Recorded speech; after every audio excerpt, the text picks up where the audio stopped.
Hello, my name is Ranu.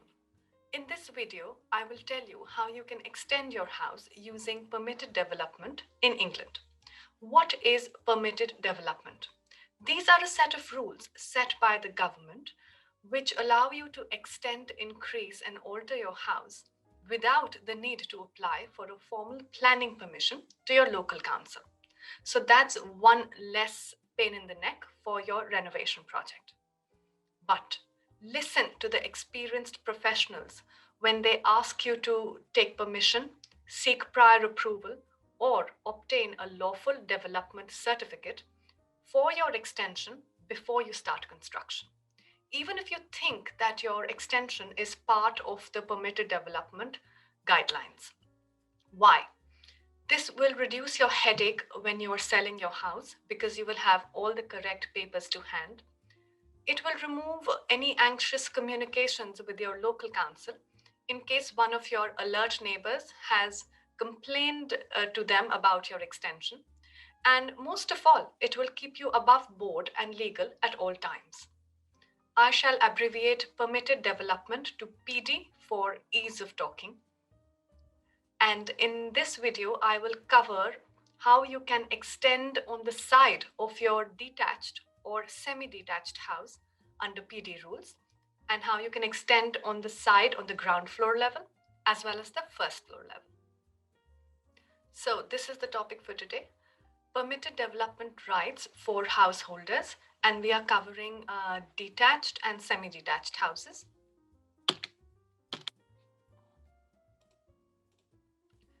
What are semi-detached houses?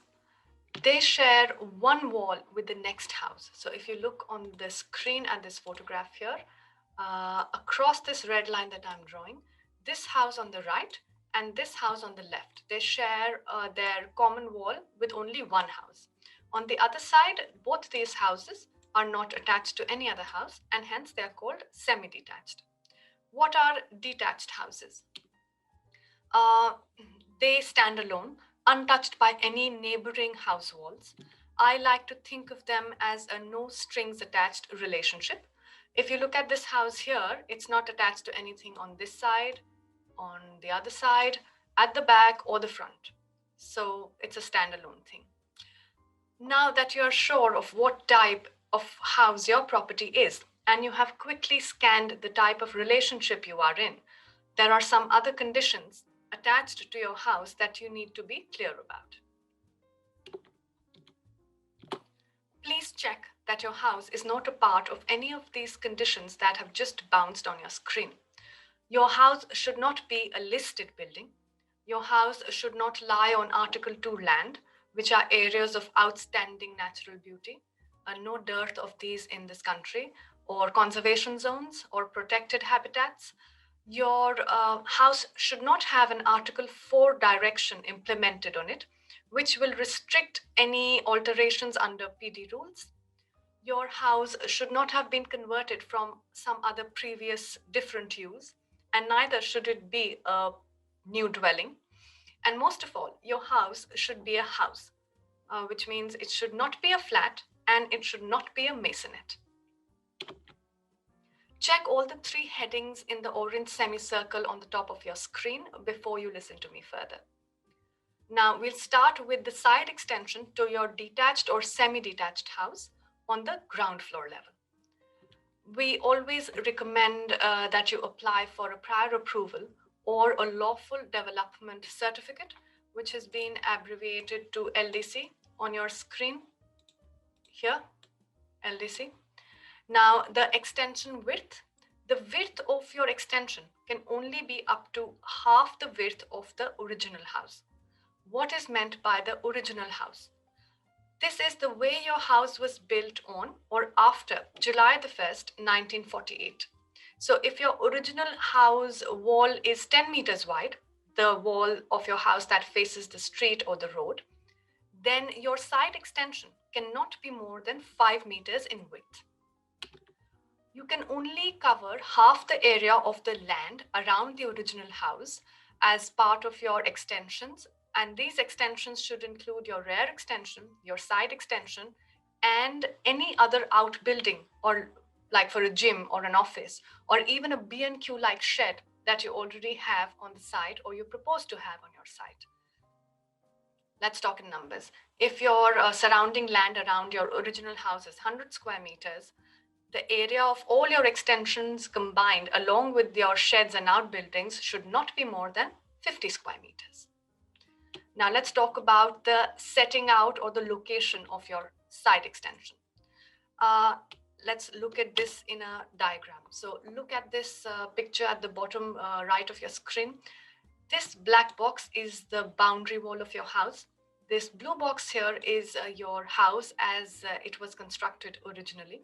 And these gray boxes that you see on either side here, these are the extensions I'm proposing, side extensions that I'm proposing for my house. So how do we judge this? You see, this is the road or the highway or the street. So the wall of my house facing the road will be called the principal elevation. And I cannot put anything ahead of this front wall of my house. So this extension here cannot be allowed because this is sitting ahead, in front, beyond my main primary elevation of the house. Now let's come here. So what do? I shift this block to the side of my house. And this is a side elevation, side extension. So this should be allowed. But the council wants you to draw an imaginary line from the front face of your house extending to the side boundaries of your plot. So you see this black dashed line. My extension is sitting forward of that. This bit it is sitting forward, it is sitting ahead, it is protruding beyond that imaginary front line, and hence this will also not be allowed. So please take care of how you set out, how you locate your proposed side extension. What happens if my house is on the corner? It's a corner plot. It is at the end of a row or a street of houses. So when that happens, if you look at the sketch, it'll be easier to understand. Look at the bottom of your screen. This is my corner plot. So this is the plot boundary of my house. There is a road on one side and there is another road on the other side perpendicular to it.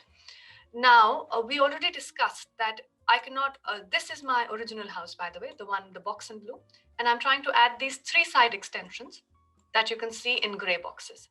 This gray box cannot be allowed, we discussed, because this is the primary elevation, principal elevation, which is facing a road now. The wider part of my house becomes the primary elevation or the principal elevation if I have a corner plot. So anything ahead of that is not allowed. So this is definitely not allowed. We discussed that. This bit extending ahead of the imaginary dashed line, which is the front line of my house wall, this is also not allowed. But this is the side elevation, definitely, because it is at the side of my house. But because you have a main road on this side, this elevation is also treated very importantly, and you cannot put anything ahead of this elevation as proposed by my gray box here. So none of these side extensions are going to be allowed as per PD rules. Let's consider a case where your side extension becomes a part of your rear extension because of its location. Let's again look at a sketch. So this is a detached house across this black line. So there's one detached house here, and the blue box is the original house, original detached house. And I would like to insert this gray box, which is my side extension. Why side? Because you see, this is one wall of my house, and I'm putting this on the side of that wall. Even if the side extension is less than half the width of the original house wall, remember that's the first thing we discussed. So this is the main width of my house, and this width is less than the main width, less than half the main width. If this is 10, let's talk in numbers, this is 4. So I'm safe. And from the rear wall of my house, which is wall A, it is extending outside by 3 meters. Now this is also allowed by permitted development.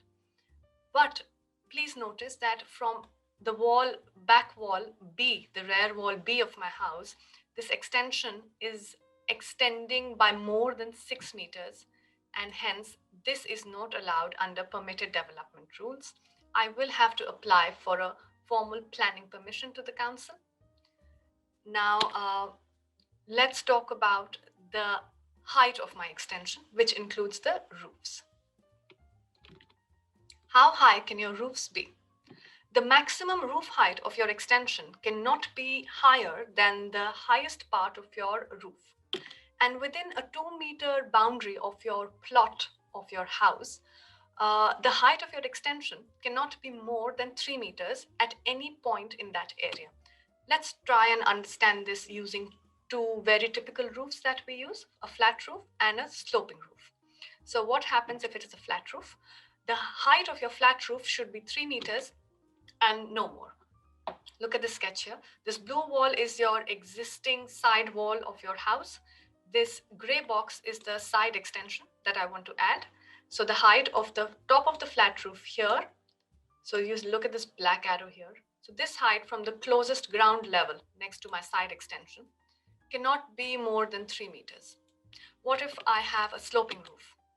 The maximum roof height of my sloping roof to the side extension cannot be more than 4 meters.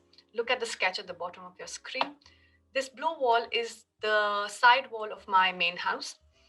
This gray box is my side extension that I propose to construct.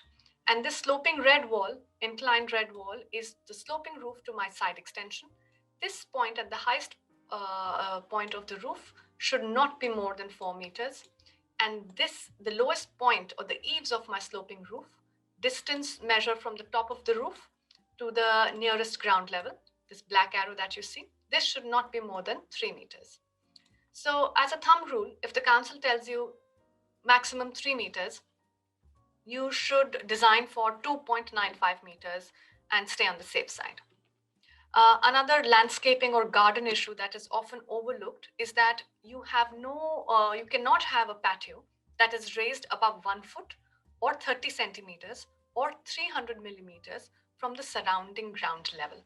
And the material that you use to make this patio does not make any difference. So just take care that you don't have a raised platform or patio in your rear garden or your side, which is more than a foot or 30 centimeters higher than your immediate surrounding ground level. Now let's see how you can maximize the side extension in a semi-detached or a detached house by building up on the first floor. Till now, what I told you was with regards to the ground floor side extension. Now let's see how you can maximize your coverage by extending it on the first floor level. You can't.